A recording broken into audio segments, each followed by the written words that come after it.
महाराष्ट्राचे नेते महाराष्ट्रातील बहुजनांचे नेते आदरणीय गोपीचंद पडळकर साहेब यांच्यावरती खुनी हल्ला झालेला होता आणि पुढेही त्यांच्या जीविताला धोका असल्याचं त्यांना काही अधिकाऱ्यांनी सांगितलं।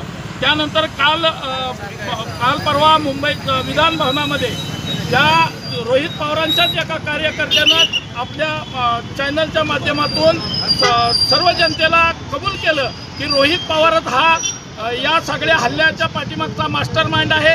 तसेच बहुजनांचे नेते सोलापूर जिल्ह्याचे पालकमंत्री जयकुमार गोरे भाऊ यांचीही बदनामी करावी म्हणून 10 वर्षाची केस उकलून त्या महिलेला पुढं करून पैसे देऊन त्या रोहित पवारांनी आणि त्यांच्या बगल बच्चांनी सुप्रिया सुळेंनी यामध्ये या बहुजनांच्या नेत्यांना संपवण्याचा घाट घातलेला होता।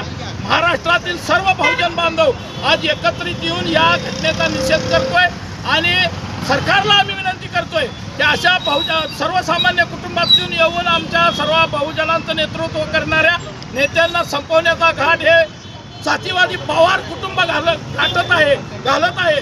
म्हणून अशा कुटुंबाची CID SIT चौकशी करून यामध्ये दोषी असणाऱ्या रोहित पवार यांच्यावरती कडक कारवाई करावी व रोहित पवारांना अटक करावी या मागणीसाठी आम्ही राज्यभर हे आंदोलन या ठिकाणी उभं केले।